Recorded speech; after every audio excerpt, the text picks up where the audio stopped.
How many of you have ever been on like a cruise? Any of you ever gone on a cruise before? All right, a number of you have gone on a cruise. Or maybe you've gone to a really nice restaurant, one of those restaurants that you would never go to if you were paying the bill, but somebody else was paying, so you went there and it was really good.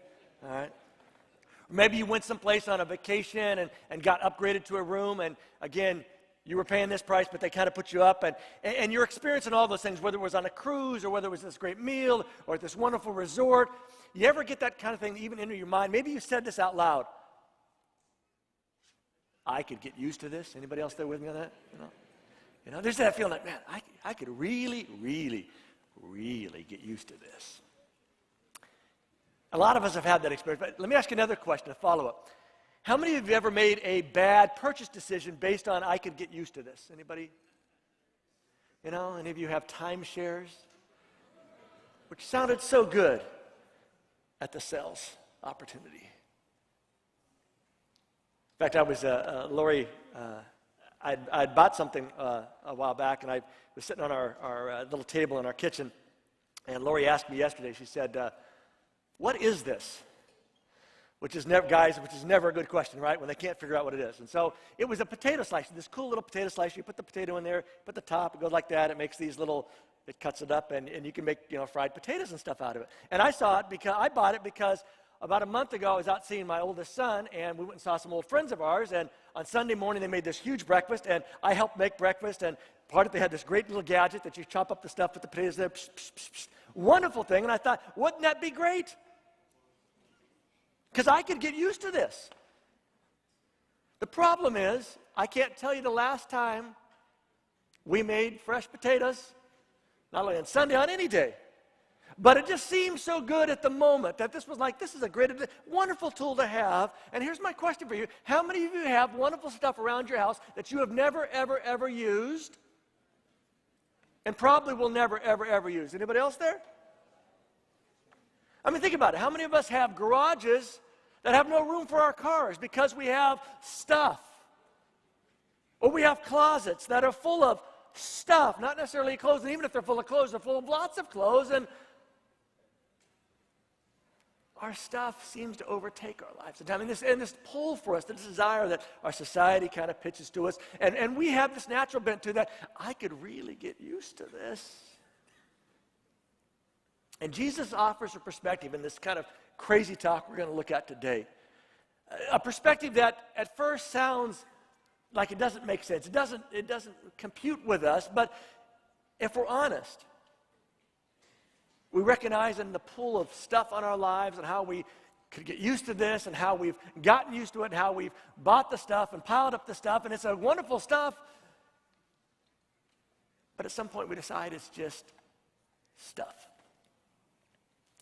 Which, by the way, doesn't sound like a very religious kind of epiphany, but is one of the greatest epiphanies you can ever have. And all that stuff is just stuff. So before we jump in today over in Matthew chapter 6, I'm going to invite you to bow your heads and let's pray, all right? Lord, we all know what our lives look like. We all know the stuff that is there.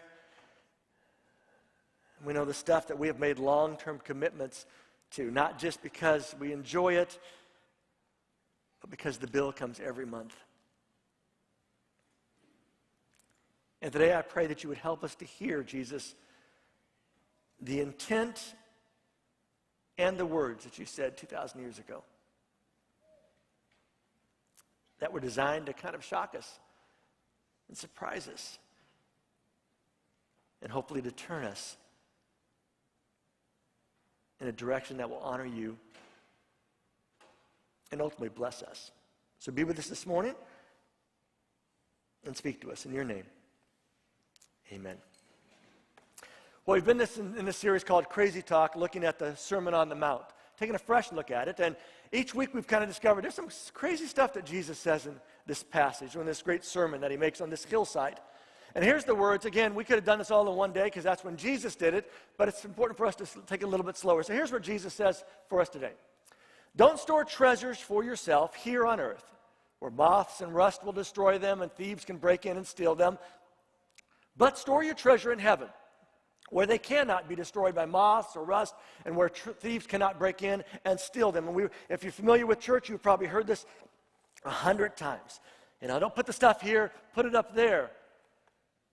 And the group that we kind of resonate with us because we think of the stuff we have that breaks down, that rust. If you're old enough, you remember mothballs. If you're not old enough, you have no ideas what those things are. Are those like Whoppers, those little chocolate things? No, they're not those little chocolate things. They're something way different, right? But, we have all this stuff designed so that our stuff doesn't get eaten up, that we try to prevent what Jesus says would happen. And Jesus' punchline. And it's a punchline that we wrestle with when we hear it, because here's what he says. Your heart will be where your treasure is. Which for us just doesn't make sense. It's kind of crazy. My heart is where my heart goes, right, Caesar? Your heart, where your heart goes, that's where your heart's at. You just, I can't control my heart, But Jesus seems to say, yes, you can. You control your heart by where you put your stuff. And whether that stuff is your money, whether that stuff is your time or your energy, whether that's your stuff is literally your stuff, there's where your heart's going to go. There's this connection with this. And Jesus' point is simply this: what gets you, gets you. And all of us have been gotten by something at some point. And when that thing gets us, it gets us. I think I told you this before. I knew my youngest son had finally found the one when he started to spend money on her. And when his treasure went there, his heart went there. And he got married last September, so yeah, it kind of worked that way. But what gets us, and that's what Jesus is warning us about here, is to be careful what gets us, because when it gets us, it's really going to get us. See, if you don't control your stuff will control you. And some of us are sitting in this space today, and we could hold a little sign that proves that. You could have brought your bills today. How many of you, when you got out of high school, thought, ooh, baby, I'm going to get me a bright new car because that's going to make me cool? Anybody want to admit that today? And you buy the car, right? And you think it's going to be great, and then you get those bills because you've got this big debt, and the car breaks down, and you're still paying for the debt because the car doesn't do anything, and you got the debt, and it just gets bigger. So many times we make bad decisions based on our kind of, ooh, I want that, I need that, that's my stuff kind of thing, and it literally changes our life. How many of you have student debt? Raise your hands. Really, that's all? I thought we would have had more people say yes. I mean, student debt's a big thing now, and the number's huge now. And you think, how's that going to work? But, you say it's an investment, and maybe it is an investment. But how many times have we bought something bigger than we needed, nicer than we needed, more than we needed, because at the moment it felt good and we thought, I could get used to this, and you did get used to it, and now you're regretting that you got used to it because the bill comes every month and you're still paying for that car. Maybe that car doesn't work any longer. And when Jesus says these words, he's not trying to scare us. He's not trying to make us feel guilty. He's just warning us about something that is so real that we don't really believe it. And that is, if you don't control your stuff, if you don't own your stuff, if you don't handle your stuff, it will control you. It will handle you. It will own you. And yet we kind of battle that because it becomes part of our life. We see stuff when we want it. But Jesus goes on. And then this next statement is really kind of crazy because we think, what does this have to do with what he just talked about? And he says these words. The eye is the light of the body. To which we go, light?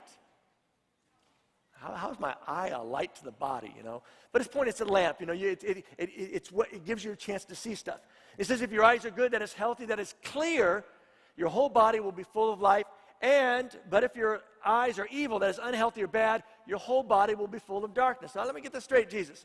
Our eyes are our lamps, And if our eyes are good eyes, they're clear eyes, they're going to give light to all of our body. And if they're bad, they're going to bring, our body's going to be full of darkness. What in the world is he talking about? And then he kind of finishes this thought with this idea. And if the only light you have, that is the light that you think you have, is really darkness,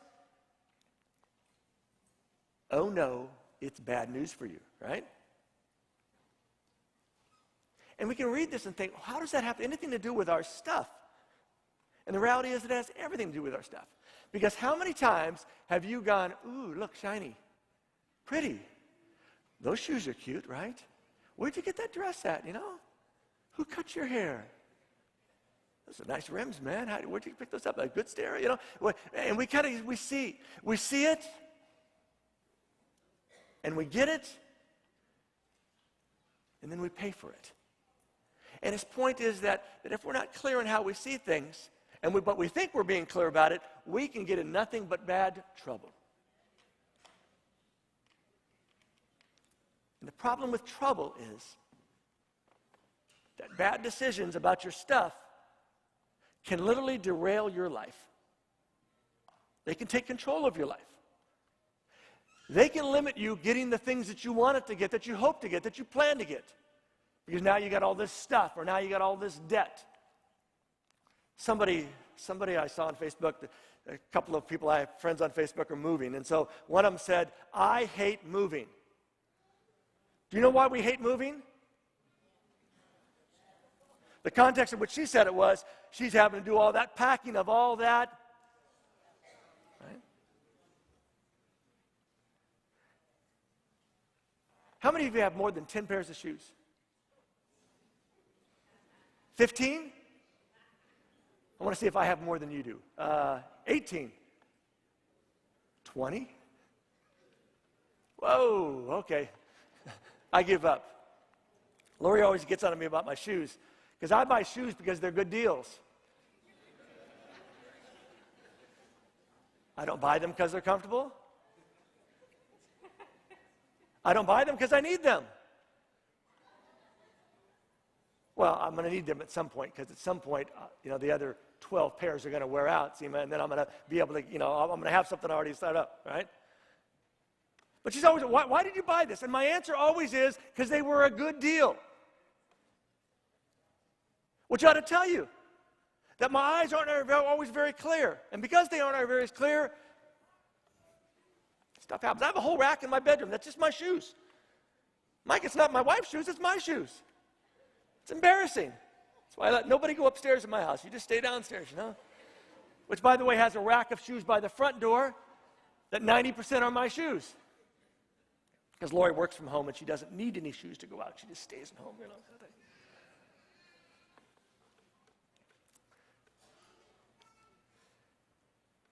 Our stuff is the biggest competitor to God for our attention.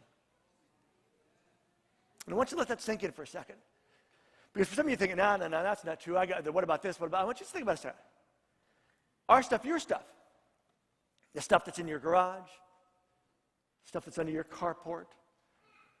The stuff that's in that little, if you're in an apartment, that little room outside and the little deck you have, the stuff that's in there, stuff that's in your closets.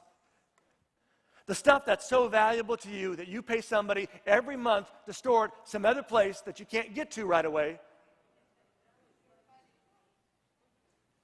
That stuff is always competing. And the biggest competitor to God for our attention. And so here's what Jesus says. No one, say those two words with me. No one can serve. And I love where Jesus goes with this. Because he says that, and then he describes people who try to serve two masters, because the reality is, we all try to serve two masters, don't we? You see it all the time. I love my family. That's why I work 10, 12 hours a day, because I got to provide for them. That's why I bought this bigger thing, because the bigger would be better. But Jesus says no one can serve two masters. The person will either hate one master and love the other, because we're trying to serve them and we're going to get frustrated, or will follow, that is, be devoted, loyal to one master, and refuse to follow, that is, despise the other. And then he finishes with this phrase that you've probably heard over and over. You can't, you cannot serve both God and worldly riches, money, mammon. It's a weird word. It kind of means all of our stuff. To which we think, hold on, Jesus. I thought the issue was between you and the devil. And that was my big tension. It's me choosing your way or the devil's way. Your way or the devil's way. And Jesus says, no, not so much. There's something else going on here. This is between God and our stuff. And that pull, that tension, the tension that never, ever, ever goes away. Because there's this constant, right?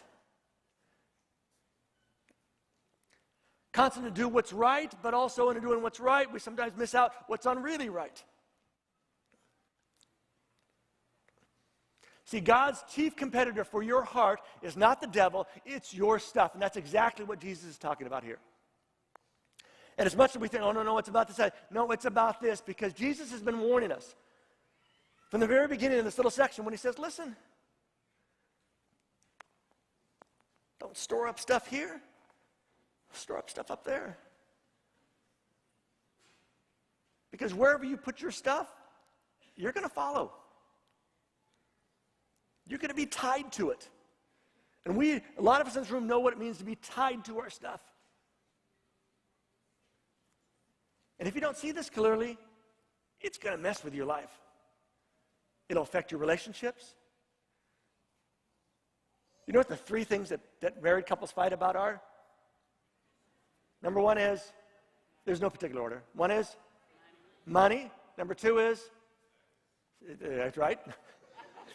Not going to look that way, but that was a quick answer. And number three is kids. Children, that's right. Especially if it's a blended family, it's a big, but those are the things. And they are consistent. There's not necessarily one's number one. It depends on who you are. But money is a big thing. And my discovery and helping people get ready for marriage is you discover that oftentimes opposites attract. You know? He kind of likes that she has fun with the money until it becomes their money. And then opposites don't attract, they attack, like how that works. And she just can't understand why he is so tight with money, And the funny thing is, both those aspects at their extreme of being kind of tight, careful, as those of us that are wired that way would say, and real free and loose, or generous, as those on that side would say. It all comes down to something very central for both of them. It's about feeding that need. The need of what money, of what stuff does for us and tells us. See, Jesus is saying this is about devotion. Who you ultimately will be devoted to. Stuff or him. Stuff or him. And that's why he takes so long to go through this. That's why he says you can't serve two masters. But he actually recognizes that we will oftentimes try to do that. Because he says, listen, because if you do, this is what's going to happen. So he knows it's what we're going to do. And he knows we're going to get frustrated because we're like, I'm trying to provide for my family. That's why I'm having to work extra. I'm working overtime because we want to go on vacation. And so I'm trying to save up so I can get there and, tie everything up. And while I'm on vacation, answer all the emails and do all that stuff because I'm trying to give you a vacation here. And we've missed what we've become devoted to. And what God is really after.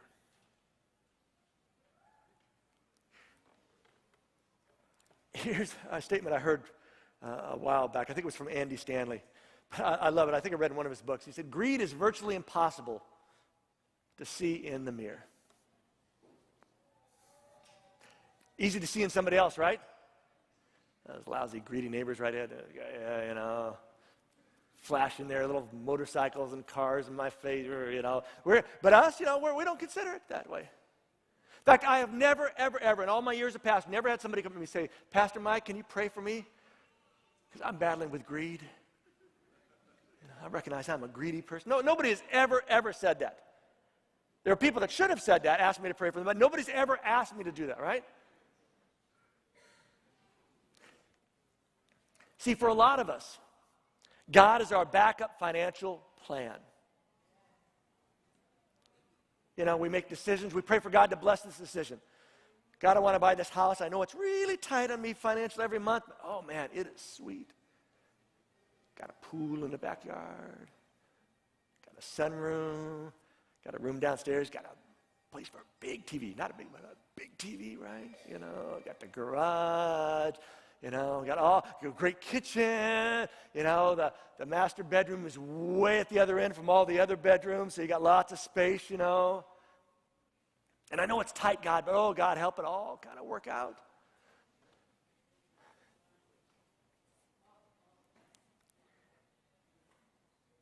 But have you ever noticed that when we get into really tight financial situations, who it is that we invite into that financial situation? Let's be honest. How many of you ever prayed for God because you found yourself in a hard financial situation? Anybody? Right? At that moment, you know, I'm ready, God, you know, help me out because there's too many bills. There are more bills than I have money. I cannot make this. I got to make this work. I got this one due here, that one due there. If I don't pay this one, they're going to shut this off. They're going to take this over here. Help me, God, help me out. Help me, God, at this moment, right? And the problem is God becomes this backup finance plan. And here's the truth of what Jesus is trying to tell us in this passage. God is not interested in being your backup plan. This is about devotion. It really is about who we're going to say is really the Lord, the master, the boss, the CEO, the CFO, the C, whatever other letters are in there of your life, right?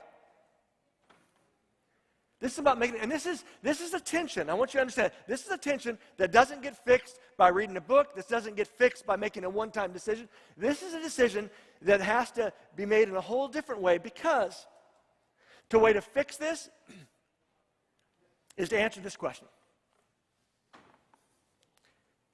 And to answer this question is not a financial plan. To answer this question is about developing a habit. Because again, this is not a one-time thing, this is an ongoing thing. I mean, think how many times this week that you were sort of tempted to buy some stuff. Stopped at the place, the gas station, got some gas, you went inside it. They got all the gulps, you know, they got the mini gulp, the medium gulp, the big gulp, the super big gulp, you know, they got the one that's like, you know, a half gallon. They have all that kind of stuff, and then they got the stuff by the counter. Parents, you always love going to, you know, grocery shopping with your kids. You notice what it's always at eyesight their level, right, as you're checking out? Candy. Candy. You know, mommy, my daddy. You know, and all kind of goes in, and all that kind of stuff, where we're surrounded by things crying out stuff. See me. You're going to fall in love with me. Buy me. And then pay for me.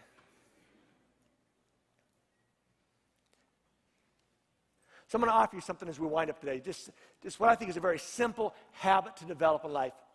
And while it is about finance, it's not a financial plan. It's just simply a habit. And if you make this a habit in everything, it will help you get through that constant tension that you're going to face. Because Jesus is very clear. This is the ongoing tension. Your stuff is always going to be something. Your stuff is always going to be looking for control of your life.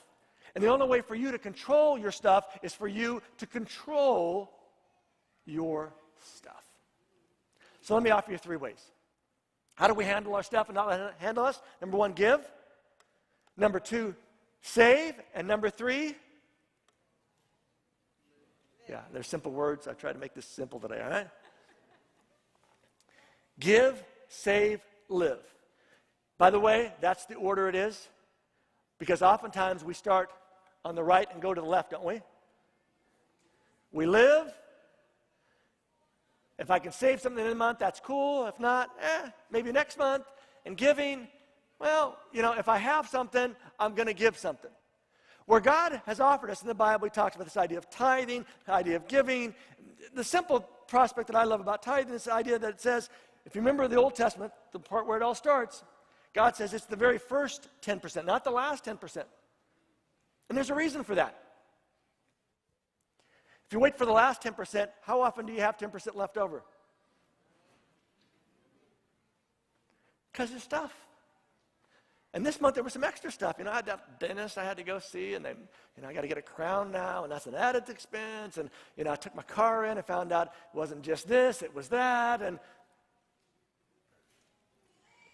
But this is not just about getting your money, all right? Because Jesus is not interested in your money. What he wants is your heart, and he knows that your money and your stuff is connected to your heart. So by giving it at the start, it's a reminder to ourselves, this isn't mine in the first place. I'm taking my hard-earned cash, but I'm reminding myself that even if I'm the hard-earning one out of this, that it's really all God's in the first place. So I give them at the start. Then I save something, because saving is a smart thing. Ask your parents, right? And living is an important thing. But let me just break these down. Giving. Take a part of every dollar you earn and give it away to some worthy cause. Because the way to break your kind of stuff's hold on you is to give your stuff away, is to have that practice. Secondly, save. Put a part of every dollar you earn away for emergencies and future needs. You know why you need to do that? Because there will be emergencies, right? And there will be, it's up there on the board. This is easy stuff, folks, all right? Not asking hard questions today, all right? But do it. And if you can get that pattern, I'm giving, I'm saving, and then I got to figure out how to live on what I have left over, because live on less than you make. The number one most important financial advice anybody can ever give you.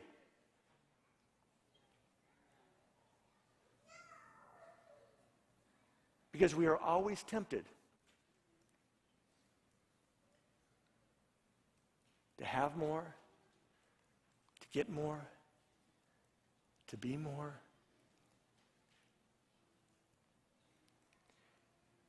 And when we go beyond what we have, we set ourselves up to being handled by our stuff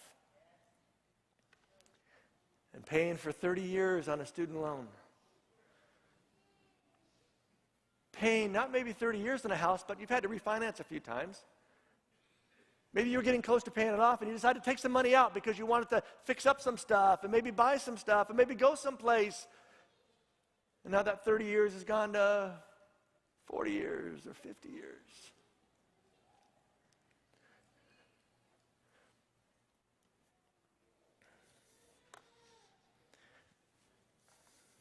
And I want to remind you again, when Jesus says these words, he says them because he knows who we are and how we're wired and how shiny stuff attracts us. He knows how tempted we are to go, man, that would be sweet. That would be great. That would be awesome. I mean, would it be awesome to be able to go someplace you really enjoyed for 2 weeks out of every year for the rest of your life? I can't have that date? What do you mean, how about this date? I can't have that date? Well, sounded so good.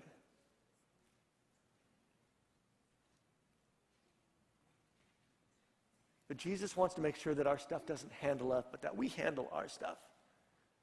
And that we handle it in a way that shows our devotion to him, not just through our lip service, not just through, I come to church, I give some money, I kind of do all this stuff. This is not about that. This is about your life and about how you live it and about the grasp of those things in your life. So what if?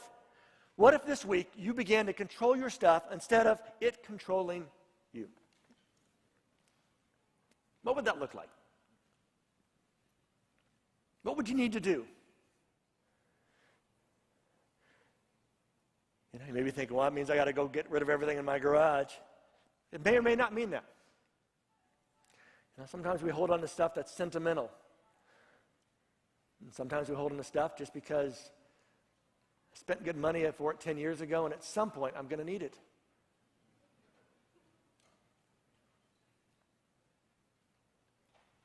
But this is about more than stuff. This is about your life, about the quality of your life,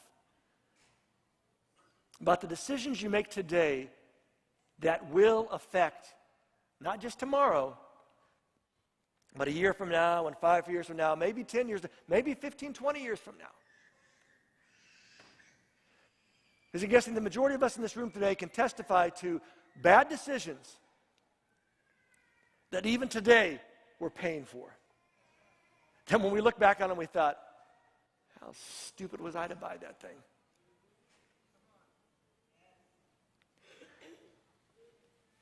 And Jesus doesn't want us to be stupid. And he doesn't just want us to be happy.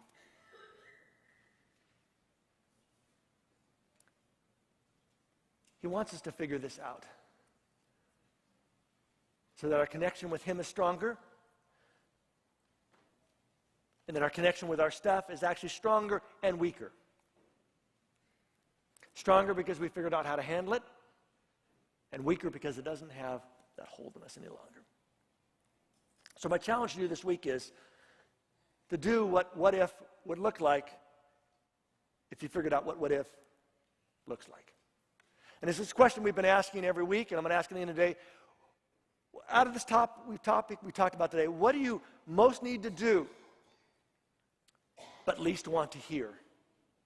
Because my experience has been that is the very thing you know you need to do, and if you were to make a decision to do it and begin to develop a habit of doing it, that your life would be so much clearer and so much better and so much simpler.